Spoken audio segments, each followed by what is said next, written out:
Most of the time, when something goes wrong in the garden, we look at the plant. The yellowing leaf, the wilting stem, the fruit that shrivels before it finishes ripening, and we treat what we can see. We buy a spray, add a fertilizer, adjust the watering schedule. Sometimes it helps, often it doesn't. And the reason it often doesn't is because the problem we can see above the soil is only ever a symptom.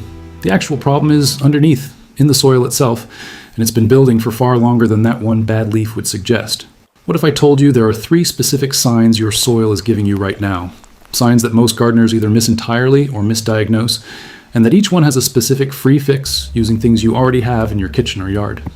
What if the difference between a garden that struggles every season and a garden that practically runs itself came down to reading those 3 signs correctly and responding with the right material at the right time? I'm going to show you each sign, explain exactly what's happening underground when you see it, and give you the free fix for each one. No products to buy, no special equipment, just observation and the right organic materials. Stay with me through all 3, because the third one, the hydrophobia problem, is the one that catches even experienced gardeners completely off guard. This channel is where we turn everyday kitchen waste and overlooked habits into real, practical growing knowledge for experienced gardeners who want better soil without spending money. New videos come out every week. If that sounds like something you need, subscribe now and let's look at what your soil is trying to tell you. Before we get to the signs, I need to establish something that changes how you think about everything that follows. Healthy soil is not dirt. That's the single most important thing I can tell you about growing food and plants well. Dirt is the inert mineral component. Sand, silt, clay, and it won't grow much on its own. Healthy soil is a living ecosystem. A single teaspoon of biologically active soil contains more microorganisms than there are people on Earth. Those organisms, bacteria, fungi, protozoa, nematodes, form an interconnected web of activity that breaks down organic matter, cycles nutrients into forms that roots can absorb, builds physical structure that holds air and water and suppresses disease. When that system is functioning, plants thrive with almost no intervention from you.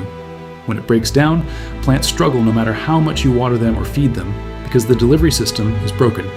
The nutrients might be in the soil, the water might be adequate, but the biological infrastructure that connects supply to demand has collapsed. Every sign I'm about to show you is a symptom of that collapse. And every fix I'm going to give you works by rebuilding the biology, not by bypassing it. The first sign is one you can feel before you even look at your plants. Walk to your garden bed after it rains and press your finger into the soil. Don't look at anything else, just feel. Healthy soil should part easily, letting you sink your finger an inch or more without real effort. The soil should feel slightly moist, crumbly and loose, like a wrung-out chocolate cake if that image helps.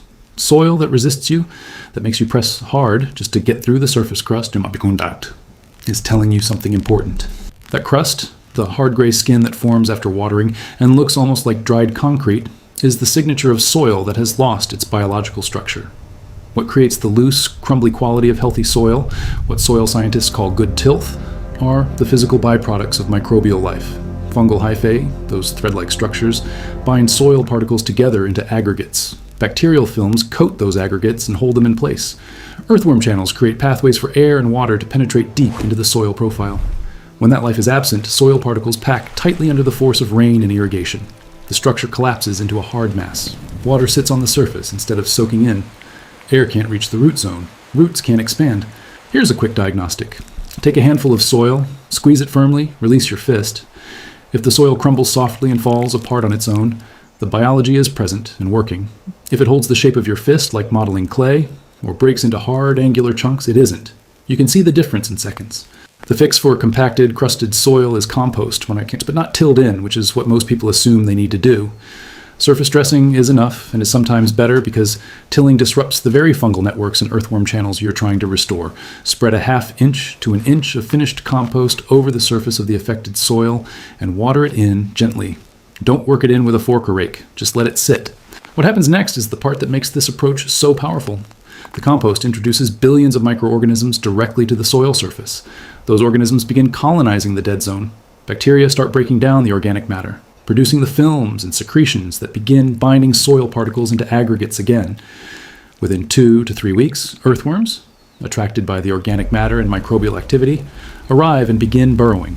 Their channels break up the compaction mechanically in ways that no amount of tilling matches, because earthworm channels are lined with mucus that stabilizes the tunnel walls. They don't collapse after the next rain. Tilled channels do. Do this once a month through the growing season in badly affected areas. By the end of one season, you will have noticeably better soil. Press your finger in again in September and compare. The difference will surprise you.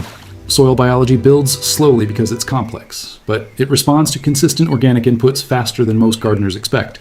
The second sign shows up in your plants, and almost everyone misdiagnoses it.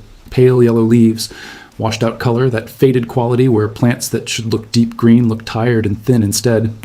The leaves aren't crispy or brown-edged. They're just pale, as if someone turned down the saturation on a photograph. The standard response is to reach for nitrogen fertilizer, because yellowing leaves are associated with nitrogen deficiency in almost every gardening guide written. And that association is often correct. The plant is nitrogen deficient. But the cause of the deficiency is almost never what people think it is. Here's the part that changes everything. Most garden soils have nitrogen in them. Organic matter contains nitrogen. Previous amendments contain nitrogen. The residue of past plantings contains nitrogen. The issue is usually not that nitrogen is absent from the soil. The issue is that the soil biology required to convert that organic nitrogen into plant-available mineral forms, ammonium and nitrate, the only forms roots can actually absorb, isn't functioning. This conversion is called mineralization, and it's performed entirely by soil microorganisms. When the microbial community is depleted, organic nitrogen compounds sit in the soil unprocessed. Plants can't access them. The nitrogen is there. The plants are there. But the biological workforce that connects them has gone missing. The plant looks nitrogen-starved even though nitrogen is present in the soil around its roots. You add synthetic nitrogen fertilizer. The plant greens up temporarily because synthetic fertilizer is already in mineral form and doesn't need microbial processing. And then it goes pale again weeks later because you never addressed why the plant couldn't access what was already there. You treated the symptom and ignored the system. Here's how to confirm what you're seeing. When older leaves, the ones lower on the plant, are yellowing while newer growth at the top stays green, that's nitrogen deficiency with high confidence. Nitrogen is a mobile nutrient inside the plant. When supply runs short, the plant cannibalizes its own older leaves, breaking down the chlorophyll and redirecting the nitrogen to new growth where it's needed most. The older leaves sacrifice themselves.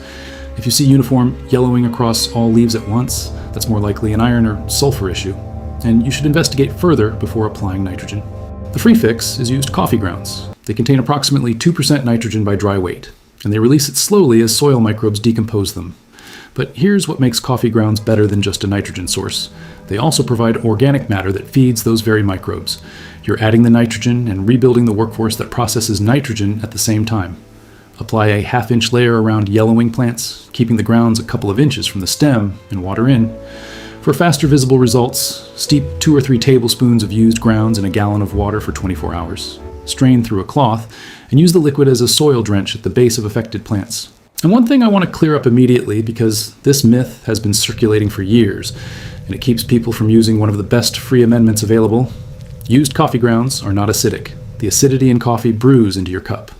What remains in the spent grounds after brewing is nearly pH neutral, typically between 6.2 and 6.8. Fresh, unbrewed coffee grounds are acidic. Used grounds are not. Stop avoiding them because of that myth. It's costing your garden. The third sign feels like a plumbing problem, and when you first encounter it, you'll think something is wrong with your watering system rather than your soil. You water your garden thoroughly, a deep, generous watering, and the soil surface goes from dry to briefly wet, and then back to dust within hours. Plants wilt between waterings even when you're watering on a regular schedule. You increase the frequency. The plants still wilt. Sometimes you notice that water runs to the low points in the bed rather than soaking straight down into the soil where you poured it. It moves sideways across the surface instead of vertically through the profile. This is severe organic matter deficit, and in its worst form it tips into something called hydrophobia, where the soil surface actually repels water. The mechanism is specific. When soil organic matter drops very low, the surface dries completely, a waxy coating of organic compounds can form on individual soil particles. This coating is hydrophobic. It repels water the way wax repels water on a car hood. The soil isn't just dry, it's actively resisting moisture. You can test for this in 30 seconds. Take a pinch of your dry garden soil and place it on a flat surface. Put a single drop of water on it and watch. Healthy soil absorbs the drop almost immediately, within a second or two. Hydrophobic soil makes the water bead up and sit there for 30 seconds, a minute, sometimes longer. It looks surreal. You're watching water refuse to enter dirt. Organic matter is the sponge in soil. Without it, the soil has no capacity to hold water in the root zone. Water either runs off or passes straight through without being retained. The fix is a 2-layer approach, cardboard layering combined with a surface organic amendment. Lay wet cardboard in overlapping sheets, 6 inches of overlap minimum, over the affected area. The cardboard blocks evaporation, retains moisture underneath, and as it slowly breaks down over months, it adds carbon directly to the soil over the cardboard. Spread 2 to 3 inches of compost, shredded leaves, or any available organic material. Water the entire system thoroughly. For genuinely hydrophobic soil, your first application of water may need a few drops of unscented dish soap mixed in, just 3 or 4 drops per gallon, to break the surface tension of the waxy coating. After that one initial pass breaks through, subsequent waterings will soak in normally as the organic amendment begins to integrate with the soil surface. Within 6 to 8 weeks, the zone under the cardboard will be transformed. Earthworms will have arrived in numbers. The soil surface will be darker. Moisture will be retained. The hydrophobic coating breaks down as organic matter increases, because the very compounds that form the coating get consumed by the microbial community you've reintroduced. The problem solves itself once you restart the biology. Now, why do these 3 problems, compaction, nitrogen lockup, and hydrophobia, so often appear together? Because they share a root cause. They're all symptoms of depleted soil biology. When the microbial community declines, everything downstream declines with it. Structure collapses because the organisms that build it are gone. Nutrients lock up because the organisms that process them are gone. Water retention fails because the organic matter that holds moisture is gone and not being replenished. This is why treating each symptom individually with products doesn't produce lasting results. You can add synthetic nitrogen for the yellowing leaves. You can add a wetting agent for the hydrophobia. You can mechanically till for the compaction. But unless you rebuild the biology, you'll be treating the same symptoms again next month. The fixes I've described, compost, coffee grounds, cardboard with organic mulch, all work by restarting the microbial engine. They address the system, not the symptom. And a system that's healthy doesn't need you to intervene every week. It starts to run itself. Let me be honest about the timeline.